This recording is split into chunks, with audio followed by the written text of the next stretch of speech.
Boa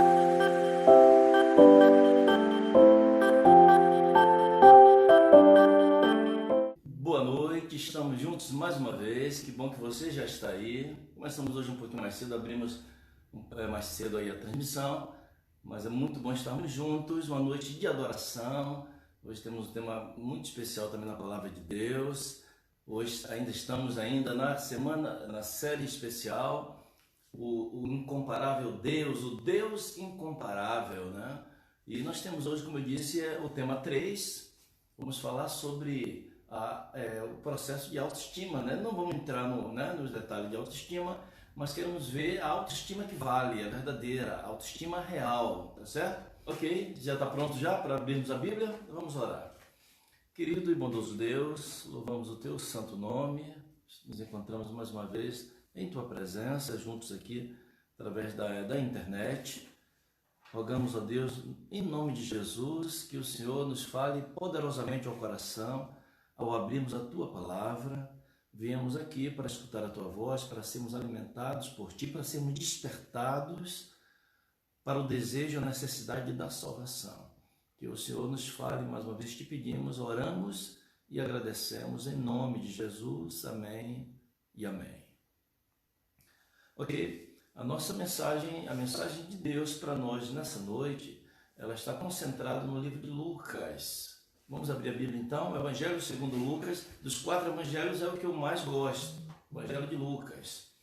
Eu acho mais detalhado, ok? Lucas 18, versículo 9, é importante que quando você vir para essa igreja aqui, traga a sua Bíblia também, tá bom? É importante quando a gente acompanha toda a reflexão com o texto bíblico, é muito importante, porque Deus nos fala através da Bíblia, ok? Uma coisa é você ler com a Bíblia, não é simplesmente para você acreditar ou não acreditar no pregador, mas quando você lê na Bíblia, algo especial acontece, né? Deus fala mesmo, né? Então, vamos ler versículo 9, diz assim: propôs também Jesus, né, esta parábola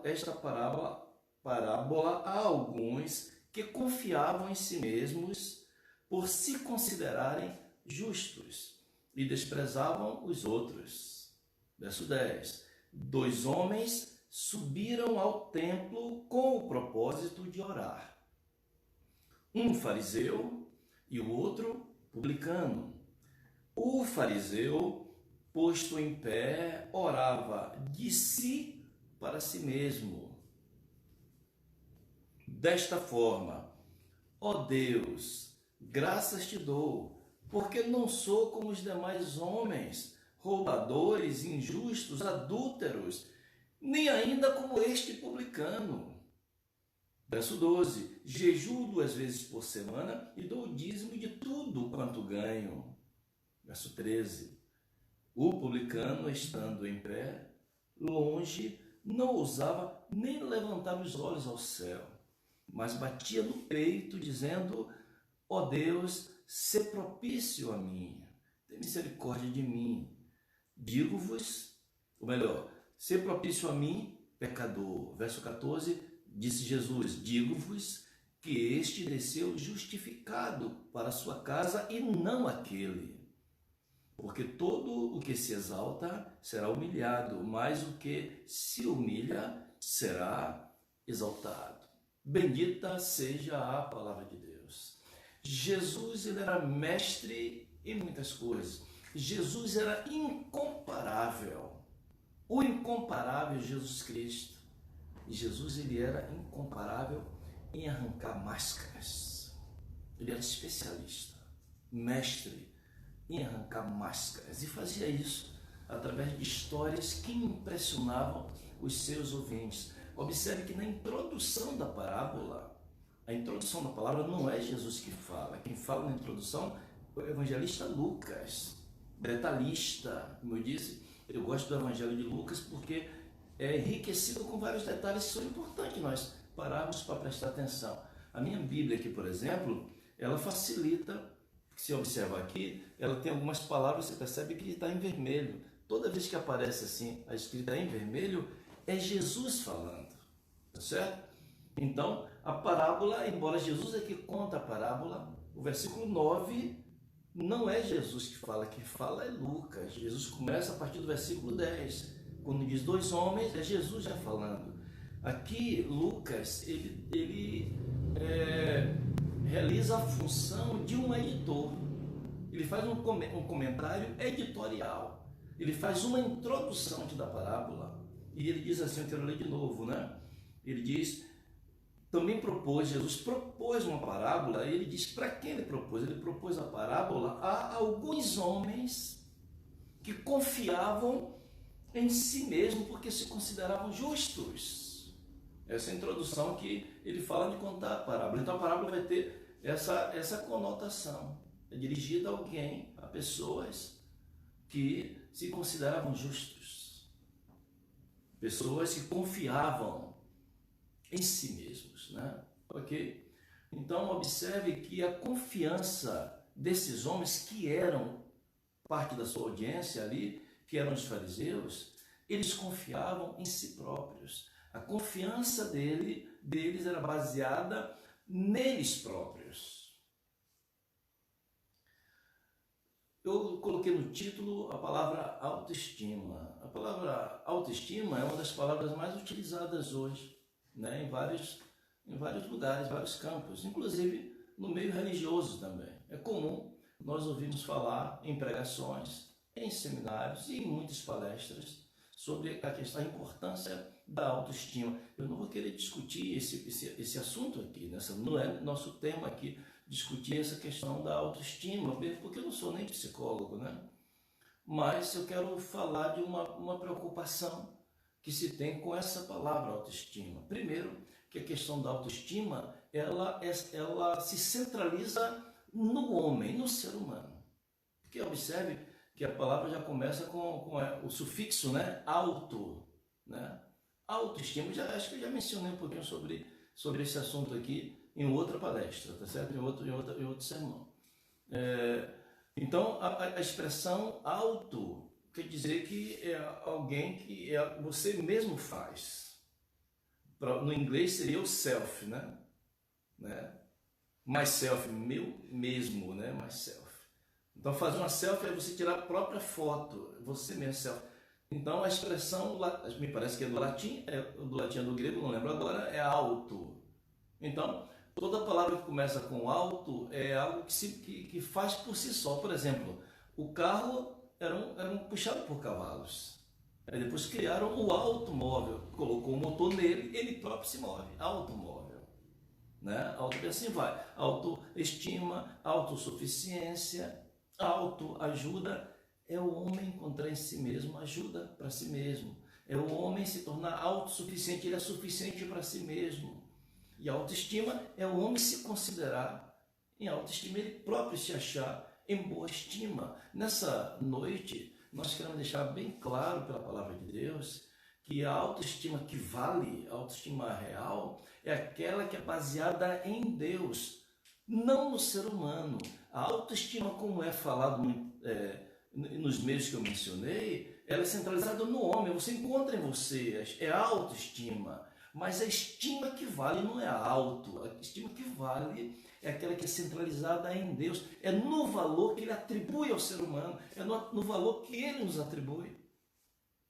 A minha autoestima não é autoestima, a minha estima depende dele, depende do que ele pensa de mim, do que ele diz de mim e do que ele faz por mim. Todos são pecadores e todos, por serem pecadores, são objetos do amor e do cuidado de Deus que nos provê a sua graça. É a graça de Deus que nos faz nos sentir melhores nele, não por nós mesmos. Olhamos para nós mesmos, não servimos para nada, mas nele nos sentimos bem, felizes e realizados, ok? Então, quando os pecadores reconhecem a sua verdadeira situação, quando o pecador reconhece a sua necessidade de Deus, quando ele percebe que ele é objeto do amor, do cuidado, da graça de Deus, o resultado disso é uma percepção realista de quem de fato nós somos. Precisamos disso, saber quem de fato nós somos, e o quanto dependemos dele, ok? Existe uma palavra também que eu acho que eu convivi com isso durante muito tempo, eu acho que eu mencionei isso também, né? A questão do complexo de inferioridade. E a pessoa que sofre desse tipo de problemas, ele tem muita dificuldade para se desenvolver intelectualmente, né? Ou então, socialmente, em vários aspectos. Então a questão do complexo de inferioridade mina a força, a coragem e o estímulo das pessoas. Porém, existe um outro complexo que é igualmente o pior. Está travando? Tá travando. Eu estou sentindo que está travando aqui. Por que tá travando? Deve ser a questão da internet. Deixa eu ver. Tá travando. No Facebook tá melhor. Tá. Cida tá perguntando, mas deve ser a internet. Eu estou sentindo, estou percebendo aqui que está dando travado. Eu acho que é a internet, viu? Mas segura aí que ele vai melhorar. Está dando uma osciladazinha. No Facebook tá bom, no YouTube é que tá. No YouTube é que tá bom. Está dando uma osciladazinha, mas espero que ele vai melhorar. Vai melhorar, né? No YouTube tá bom. No YouTube tá bom? No Facebook. No Facebook, né? Vamos prosseguindo aqui. Então, então a outra palavra que não é muito mencionada, mas é igualmente ou até pior do que o complexo de inferioridade, é o complexo de superioridade. Alguns são acometidos desse mal, outros são acometidos do complexo de inferioridade, mas muitos são acometidos de complexo de superioridade. O complexo de superioridade é visto como de forma negativa. Ninguém quer ser. Ninguém quer ter. Mas o complexo de superioridade, às vezes se tem, mas é confundido. Muitas vezes o complexo de superioridade é confundido com uma visão positiva, uma autoimagem de si mesmo. Portanto, é visto mais como uma virtude do que como um defeito.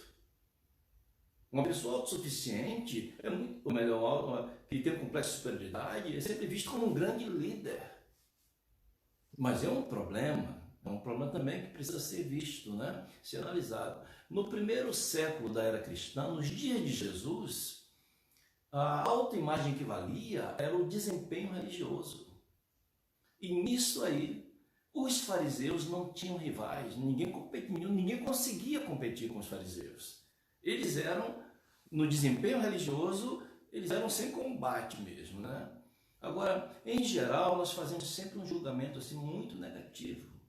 E com certa razão, né? Muito negativo dos fariseus. Condenamos como pessoas egoístas, como pessoas más, como pessoas vaidosas, como pessoas hipócritas. É assim que nós condenamos. Mas eu quero que nessa noite você perceba que esse, embora seja parte do quadro, mas não é o quadro inteiro. Não era o quadro completo. Porque os fariseus eram homens que se dedicavam, eles eram um grupo que se uniam através de duras regras de condutas. Eles buscavam esmurrar o corpo deles para cumprir as regras, para andar de forma correta em todos os sentidos. Era assim um tipo de irmandade, né? Uma irmandade assim exclusiva. O objetivo dessa irmandade chamada os fariseus, o grande objetivo, eles se reuniam com o objetivo de estudar e cumprir a Torá. O que era a Torá? A Torá são os 5 primeiros livros de Moisés. E eles se tornaram muito rigorosos na observação de cada um desses ritos. E buscavam fazer de tudo para não falhar nisso aí. Tá certo? Eles não era o pior tipo de pessoas que havia, né?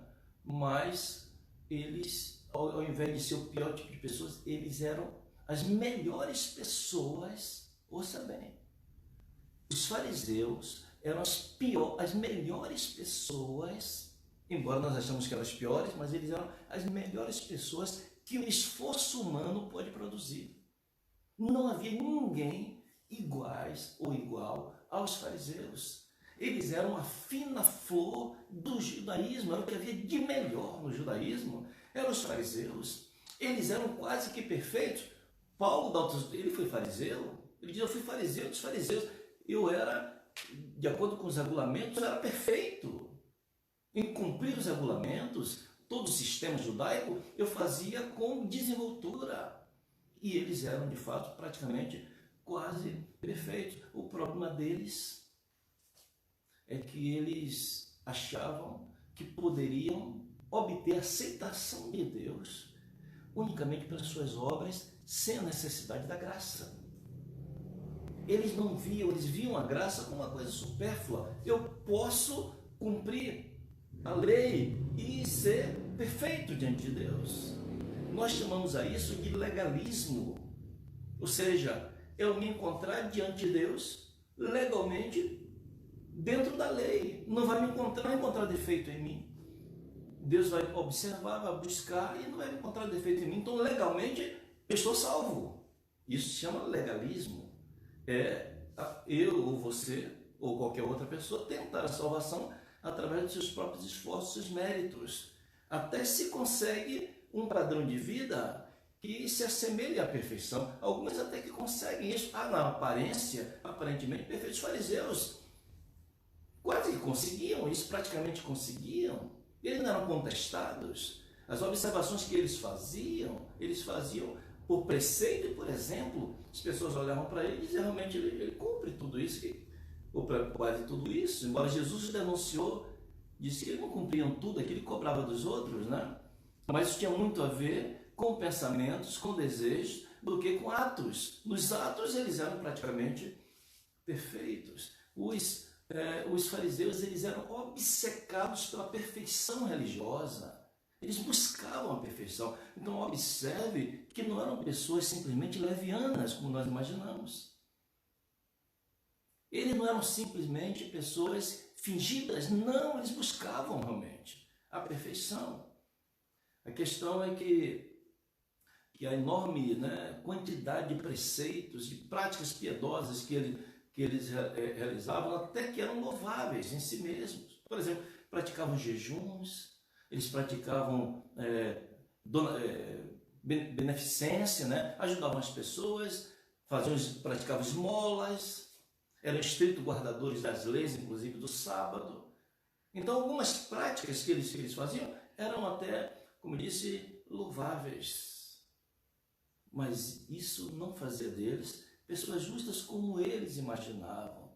Jesus conta a história aqui, nessa parábola, que um homem que se considerava justo subiu ao templo afetado pelo seu próprio julgamento de si mesmo.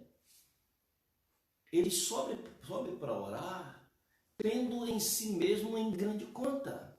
Ele estava afetado, ele não queria saber a opinião de Deus, ele sabia a sua opinião a respeito de si próprio. É esse homem que Jesus descreve na parábola.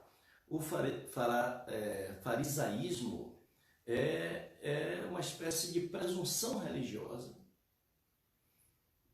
que se torna assim em frontal, completa oposição à graça de Deus. Os fariseus, eles criam e se baseavam a sua crença em ser boas pessoas, ser um bom cidadão, cumpridor dos seus deveres, pagador de seus impostos. Eles buscavam ser bons vizinhos, bons membros de igreja. Em tudo que eles faziam, eles procuravam ser o melhor possível, Porém, o legalismo subestima. Esse que é o grande problema do legalismo. Ele subestima os efeitos do pecado nos seres humanos. Eles acham, ou eles pensam, que o problema do pecado está apenas nos atos dos seres humanos. E no momento que ele consegue controlar, através da sua autodisciplina, eles conseguem controlar seus hábitos, seus impulsos, eles pensam que resolveram o problema subestimando o que o pecado causa no coração do homem, nos seus pensamentos, nos seus desejos, nas suas vontades e nas suas intenções. Esse é o grave problema daquele que tenta a salvação pelas próprias forças. O fariseu, ele vem ao templo para orar. E observe que ele ora como o fariseu ora. Ele ora em pé. Ele ora em pé e ele ora levantando as mãos. Ele se separa dos outros adoradores, ele vai para um lugar onde ele fica sozinho, separado, porque ele é uma casta especial, ele assim se sente. Ele se separa dos outros, vai para um canto, lá ele começa a orar de mãos levantadas. Ele levantava as suas mãos. E a Bíblia diz, nós lemos aqui, Jesus diz, né? Jesus é Jesus mesmo quem diz, né? No versículo 11, Jesus diz que ele orava em pé, né? Posto em pé, ele orava de si mesmo e para si. Observe que oração. Orava consigo mesmo, acerca de si mesmo, para si mesmo e não com Deus. Não estava conversando com Deus, ele estava orando para si mesmo. Essa era a prática do fariseu. Ele estava concentrado, como sempre, nele próprio. A oração que deveria ser centralizada em Deus, toda oração deve ser dirigida a Deus. Sim, Jesus nos ensinou, quando orar, direis assim: Pai nosso que está no céu, dirija-se a Ele. A oração que deveria ser dirigida ao Pai, a Deus, ele limita a centralizar no ser humano, no homem. De mãos levantadas enquanto orava, era como se ele estivesse, em suas palavras, dando tapinhas nas suas próprias costas. Sabe o que significa a expressão da tapinha nas costas? É quando alguém faz alguma coisa, alguém dá uma tapinha de boa, muito bem, parabéns, fica tapinha nas costas, um sinal de aprovação. Ele orava dando tapinha nas suas próprias costas, em si mesmo. Esse era o conteúdo da oração do fariseu. O fariseu que Jesus conta na história, né?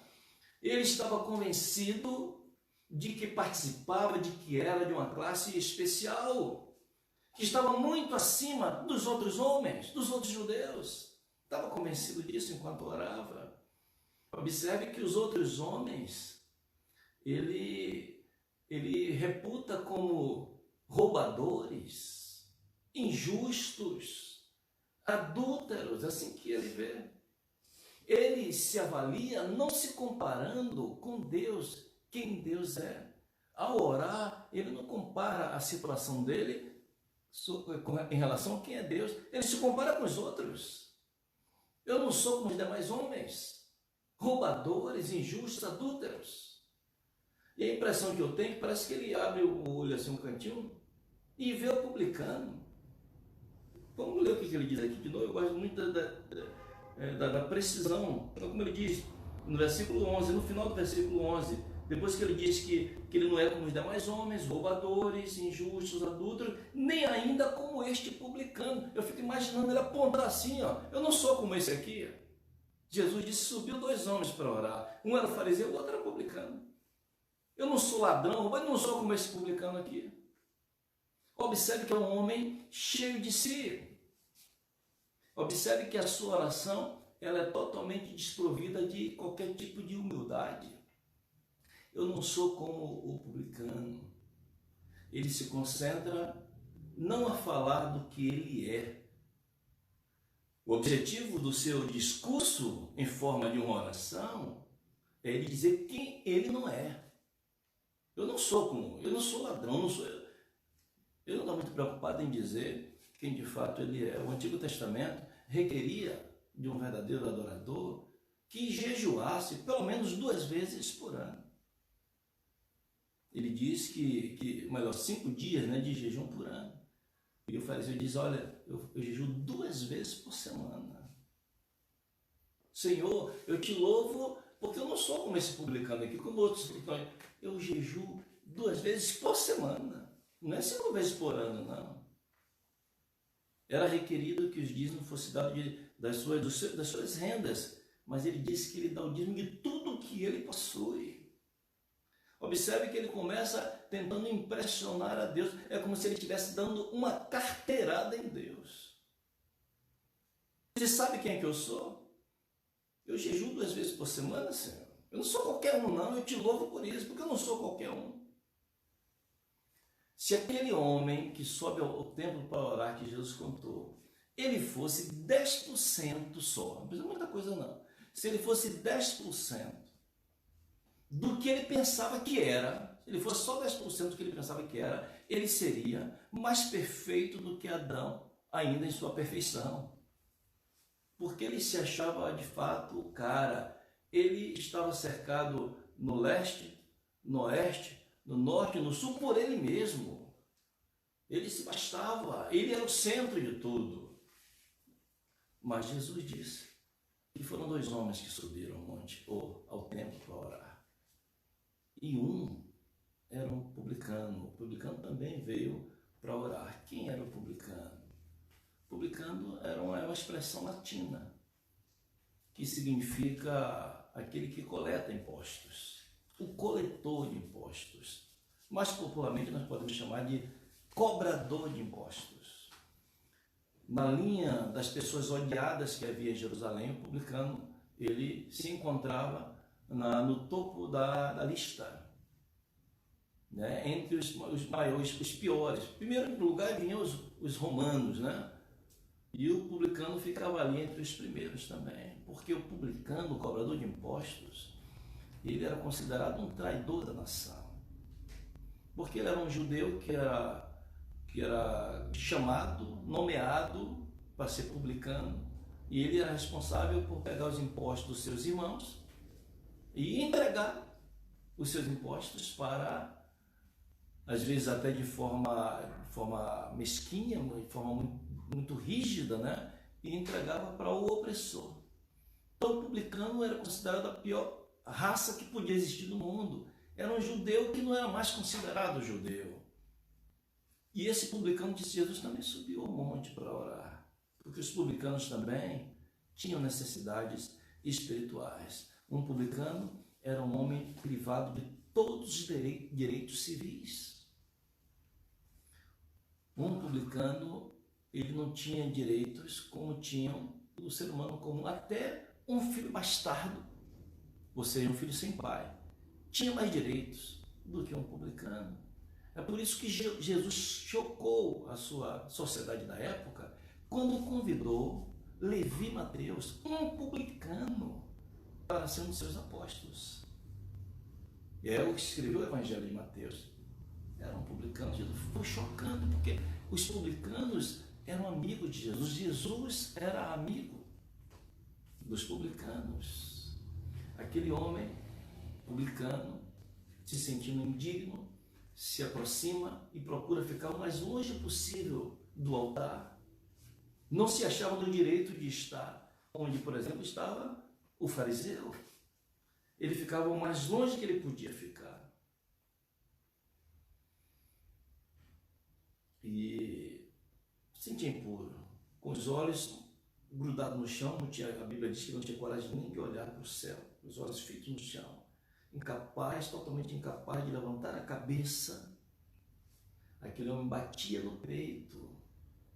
Isso era conhecido como um gesto de arrependimento, um gesto de profunda tristeza. Ele batia no peito enquanto orava ali, de olhos baixos, um pouco distante, batia no peito.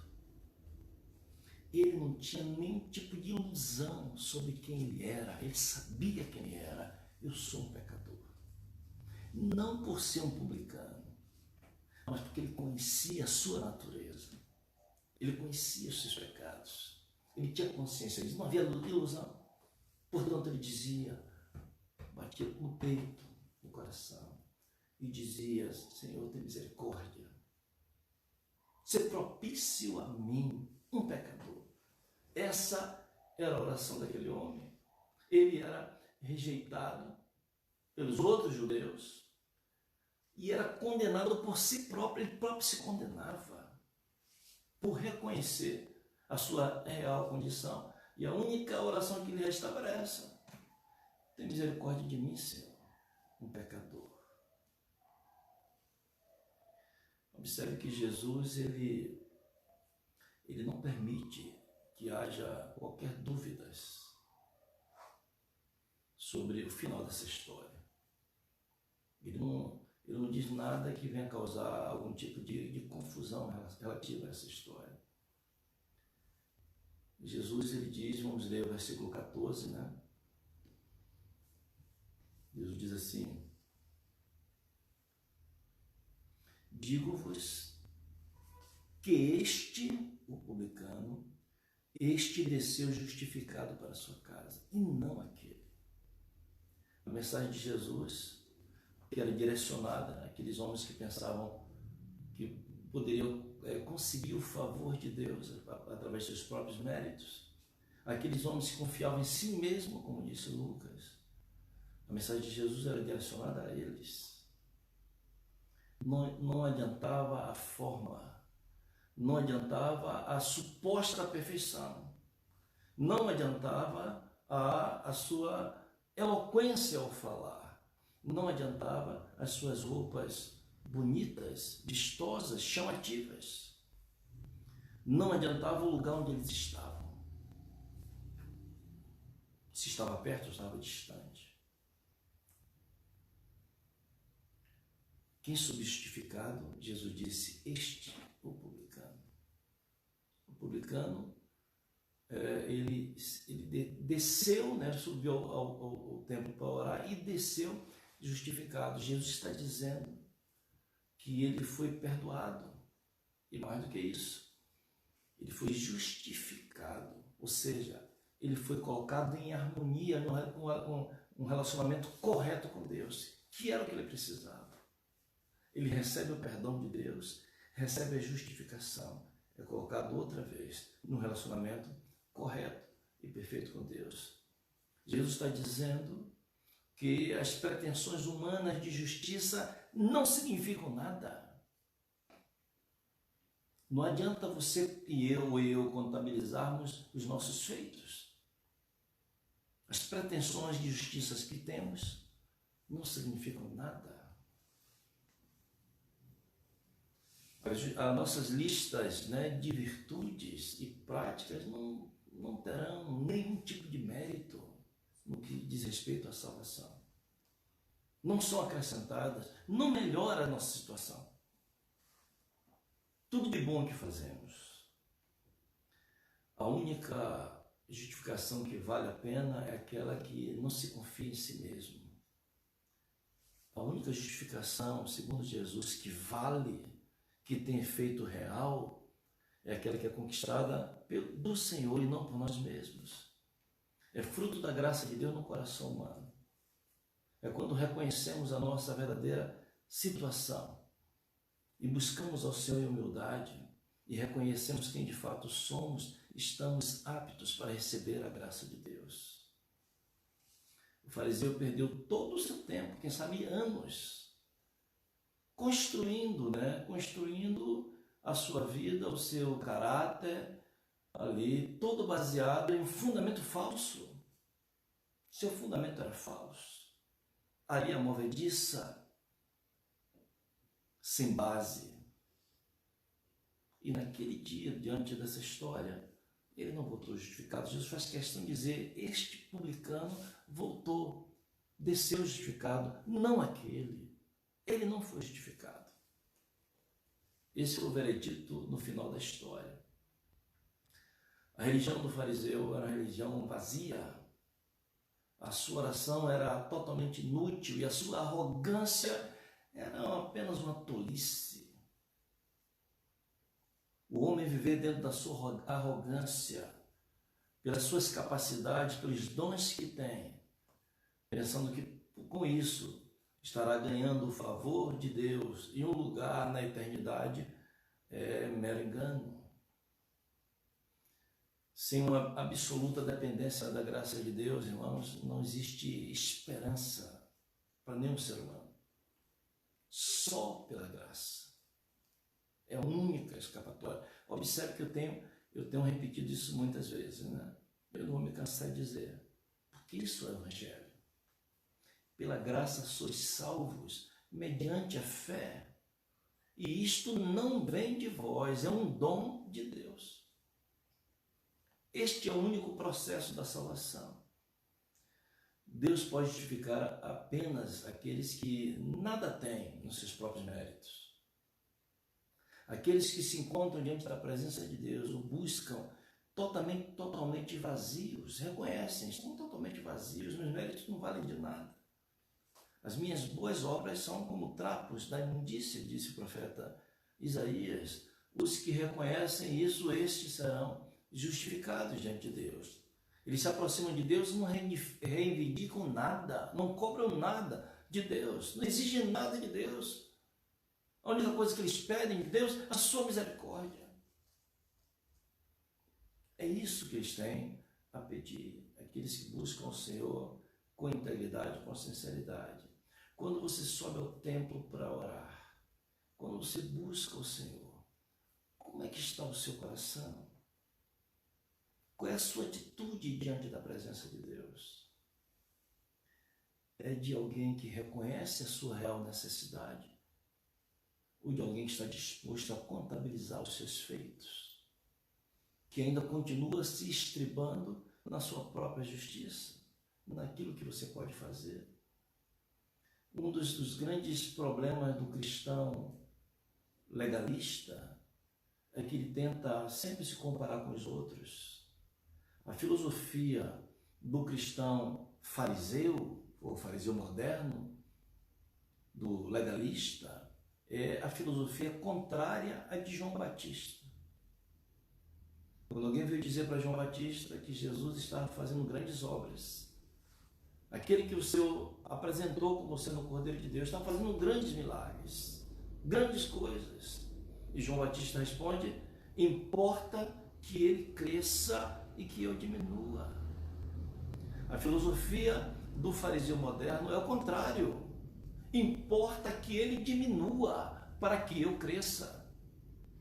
É por isso que o fariseu fica buscando pecados nos outros. É por isso que o fariseu tem uma régua de estar medindo todo mundo. É por isso que o fariseu é duro com as pessoas, principalmente com os que erram, ou com todo mundo, né? Porque todos erram. Aqueles que têm os seus pecados aparentes, porque o do fariseu não aparece, mas aqueles que o pecado apareceu, ele trata com bastante dureza e não com amor, porque para ele importa que a pessoa seja vista como muito pecador, para que ele se sobressaia. Eu não sou como esse homem. Essa é a oração do fariseu. Graças te dou, Senhor, porque eu não adulterei como aquele irmão, como aquela irmã. Graças te dou, Senhor, porque eu não fui pego no roubo como aquela outra pessoa. Eu sou melhor do que ele, eu sou diferente dele. É o fariseu moderno.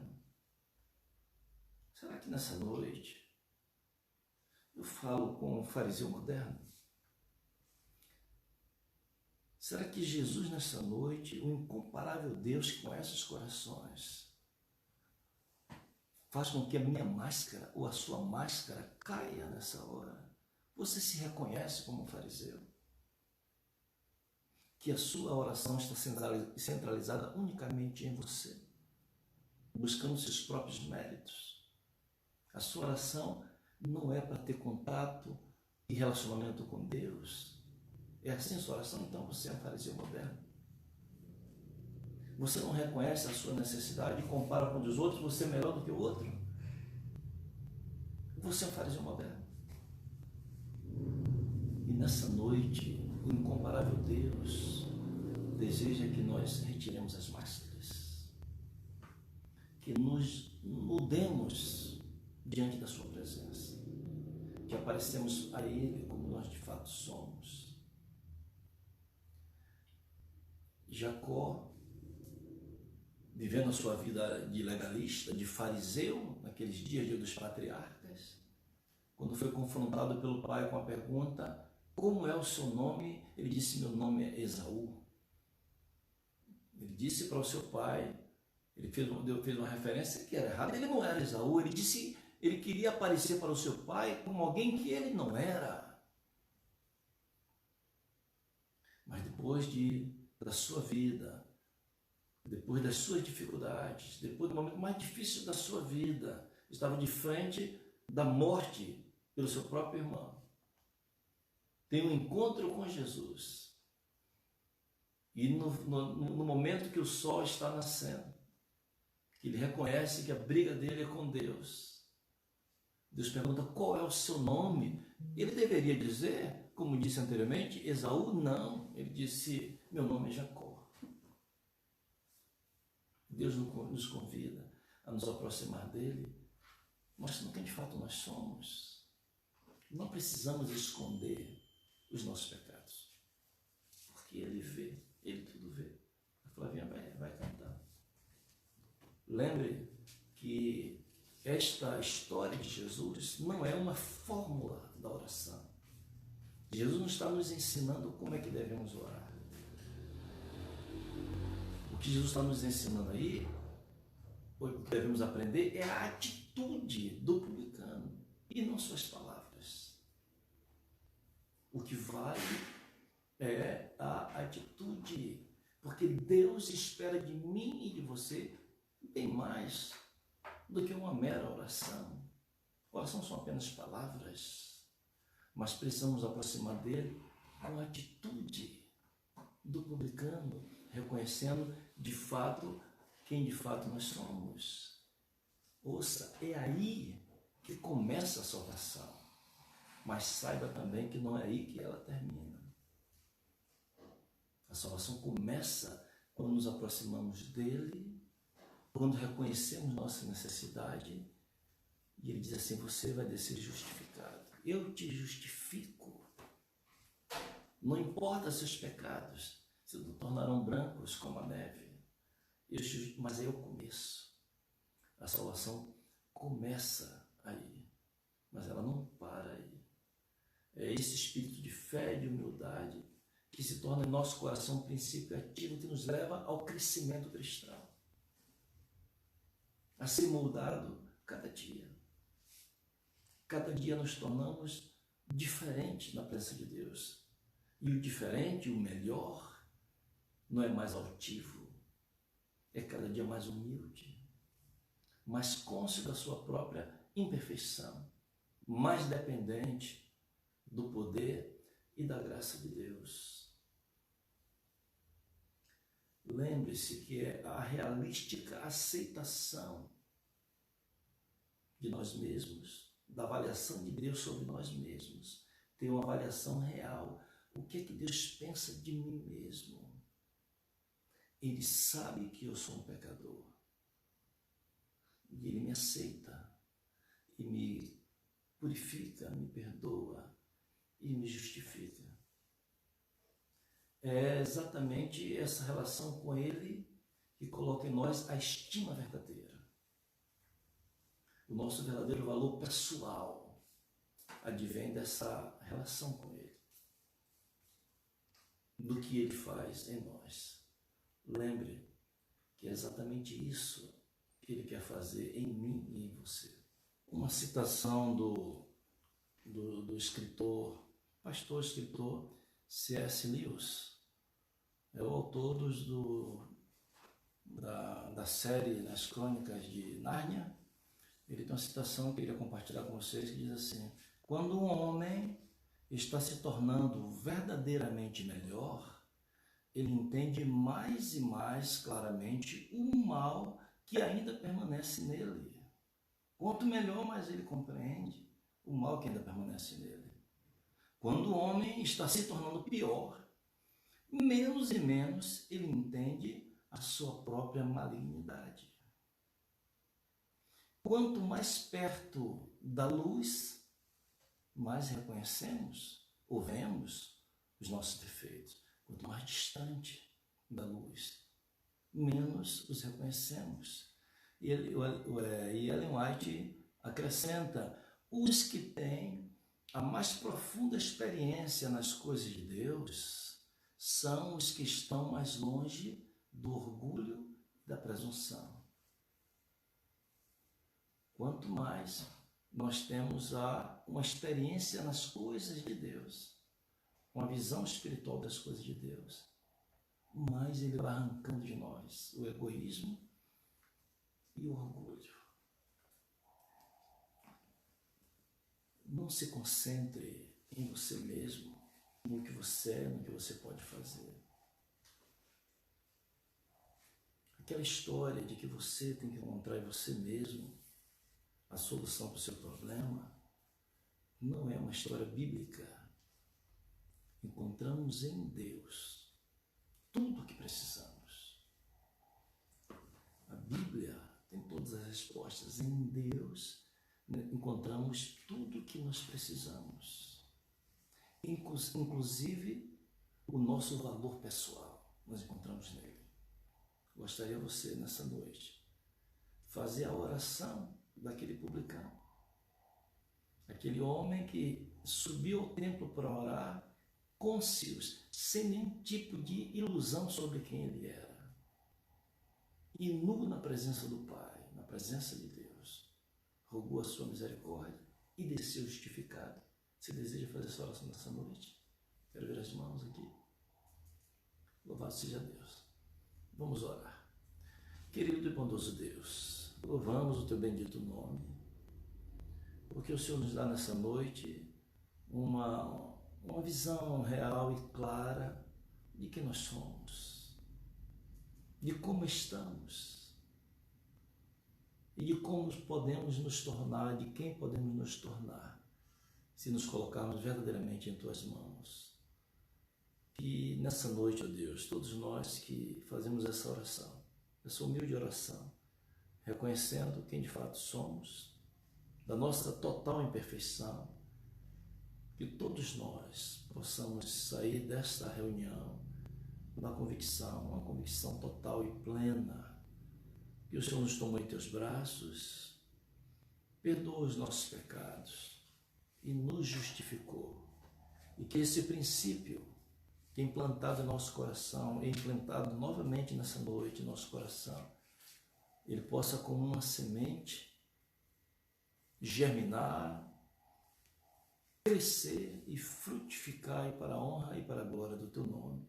São as bênçãos que oramos agradecidos no nome de Jesus. Amém e amém.